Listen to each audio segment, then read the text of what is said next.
रायगड, महाराष्ट्रासह देश विदेशातील ताज्या बातम्या पाहण्यासाठी मॅक्स इंडिया लाईव्ह चॅनलला सबस्क्राईब करा आणि बेल आयकॉन दाबायला विसरू नका.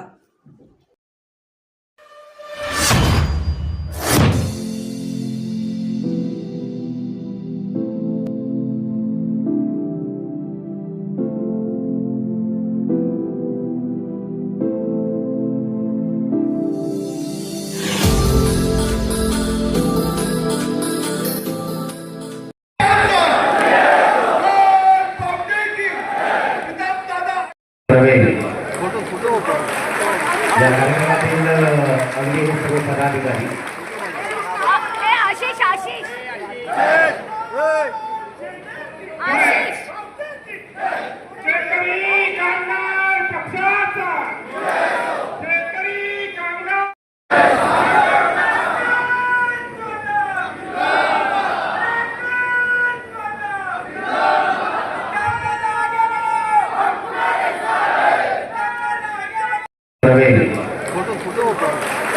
या कार्यक्रमातील अगदी सर्व पदाधिकारी आशिष आशिष आशिष शेतकरी कामगार पक्षाचा शेतकरी कामगार त्याचबरोबर त्यांचा पक्षप्रवेश देऊन पक्षप्रवेश नाही केला हे इथे सिद्ध झालेलं आहे. हे देखील तुम्हाला मला सांगावं लागेल. तुम्ही तुमच्या मनाने तुमच्यावर होणाऱ्या अन्यायामुळे पुन्हा एकदा शेका पक्षात तुम्ही परतलात. तुमचं मनापासून मी स्वागत करतो. आणि दुसरं उदाहरण द्यायचं झालं तर माझ्या आदिवासी बांधव इथे आलेले आहेत. ते देखील आज पक्षप्रवेश करणार आहेत. परंतु आदिवासी बांधव म्हणजे नेहमी पैशानेच विकत घेतात अशी उपमा बरेच जण देतात. परंतु ही ताई आज पिवळी साडी तिकडे बघून नमस्कार करता येईल. एकदा ही प्रत्येक मीटिंगला माझ्या हजर असते. एकदा जोरदार टाळ्या आदिवासी बांधवांसाठी झाल्या पाहिजे. हे मनाने आले. यांना काही रिक्षाला पैसे दिले अजिबात नाही. काम करतात. त्या कामाच्या उत्पन्नातून आज माझ्यासाठी थोडे खर्च करून ते आले. तुम्हाला मी सॅल्यूट करतो ताई. आणि ही सगळी गोष्टी शेतकरी कामगार पक्षाचा एकच हे की मी नेहमी सांगतो की ही आपली भूमी. तुम्हाला एक आज सांगावं लागेल की एअरपोर्टच्या नावाखाली खूप राजकारण चालू आहे. परंतु महापालिकेत विरोधी पक्षनेता म्हणून काम करत असताना सर्वात पहिली मुलाखत द्यायचं भाग्य हे प्रीतम म्हात्रेला लागलंय. आणि सरळ सांगितलं की आज जेव्हा नावाची चर्चा स्वर्गीय हिंदू हृदय सम्राट बाळासाहेब ठाकरे साहेब यांच्या नावाची देखील चर्चा होती तेव्हा मी सांगितलं माझ्या मुलाखतीत आणि पहिली मुलाखत महापालिकेच्या केबिन मध्ये बसून दिली की आज बाळासाहेब ठाकरे साहेब जरी असते तरी इथल्या भूमिपुत्रांना दिबा पाटील साहेबांनी न्याय दिलाय. त्यांनी सुद्धा सांगितलं असतं की इथे दिबा पाटील साहेबांचंच नाव यायला पाहिजे. या प्रकारची उघड भूमिका आणि स्पष्ट भूमिका आणि स्पष्ट मत मी माझं मांडलं होतं. आणि तुम्हाला खरंच सांगतो की तरुणाई की आता प्रीतम मात्र इथे विधानसभा लढवायला शेतकरी कामगार पक्षाने पुढे केलाय म्हणून इथे स्वार्थासाठी आलाय अशातलं भाग नाही. अरे आठवा उरण विधानसभेत मगाशी ताईंनी सांगितलं गरजताईंनी की या विधानसभेत जेव्हा कोरोना काळात जेव्हा पनवेल उरण आम्ही कधी बघितलंच नाही. पण घारापुरी सारख्या ठिकाणी कोणी गेला नाही. पण हा प्रीतम मात्रे सहकार्यांना घेऊन त्यांना महिन्याचं राशन मिळून तिथे पोहोचला होता. तर हे काही मला काढायची गरज नाहीये परंतु करायची सवय नाहीये. पण वाघ जेव्हा बाहेर येईल ना की डरकाळी येईल ना त्यावेळी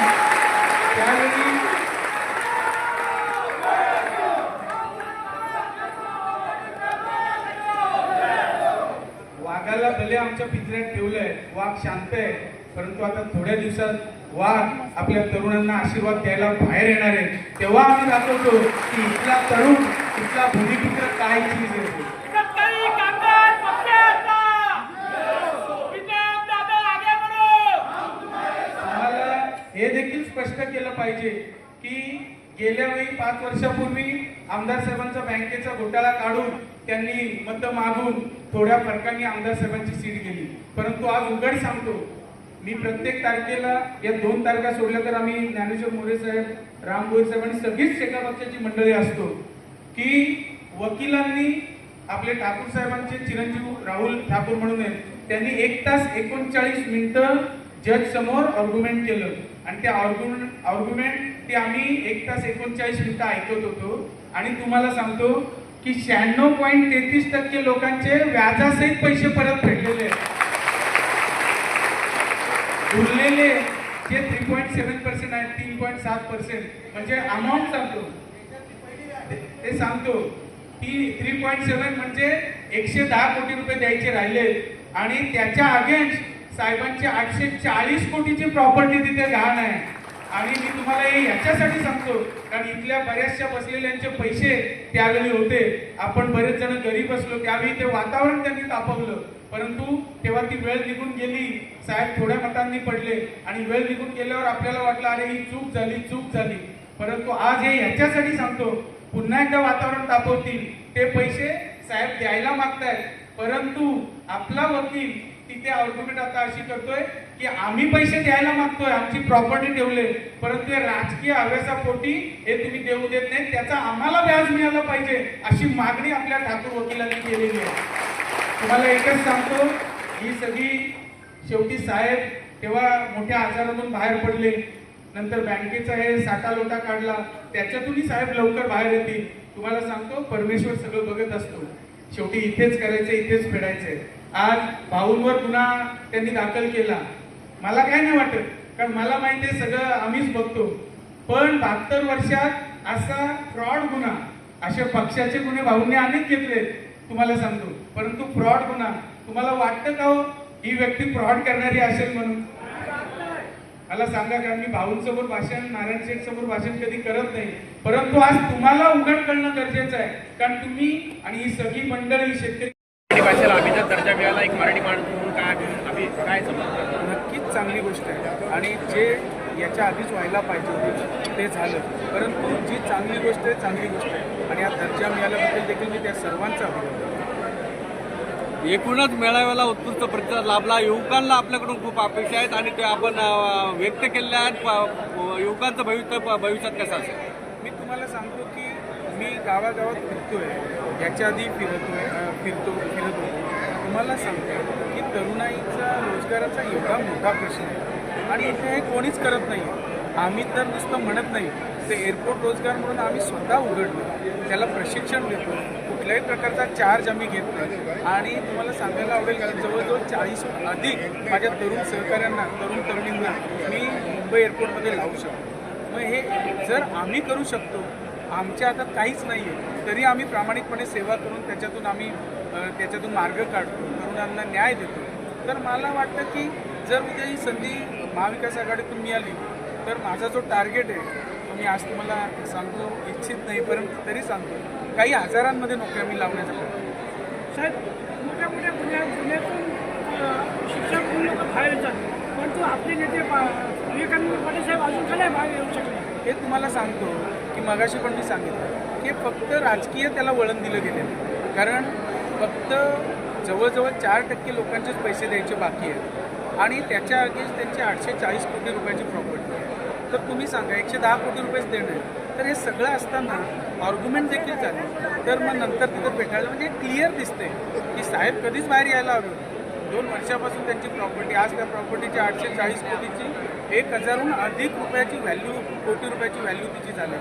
मग तुम्ही सांगा, असं असताना साहेब देऊ मागतायत, साहेबांच्या थ्रू जे बोलणारे वकील आहेत ठाकूर साहेब, ते जर देऊ मागतायत, आपलं म्हणणं मांडतायत, तर हे कशामुळे होत नाही तुम्ही सांगा ना. आणि महाराष्ट्रात एकमेव बँक आहे की जिचे पैसे व्याजासहित परत.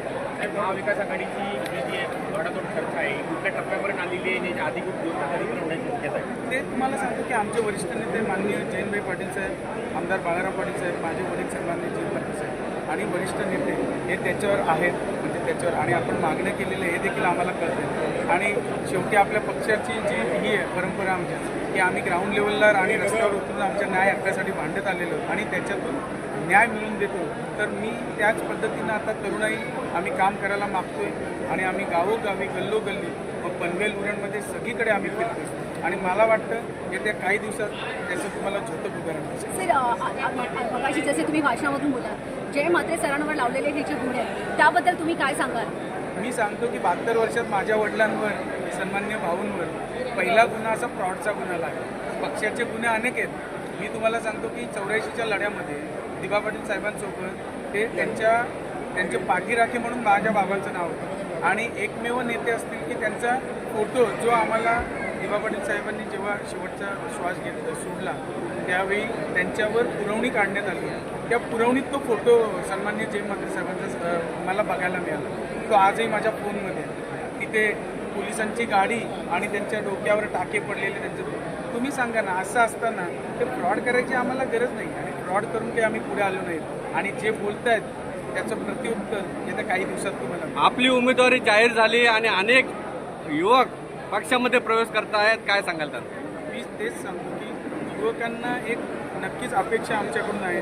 शेतकरी कामगार पक्षाचा एक तरुण कार्यकर्ता म्हणून नक्कीच माझ्याकडून आहे आणि मी त्यांना न्याय देण्याचा प्रामाणिक प्रयत्न करत आलो आणि याही पुढे मी करत राहणार.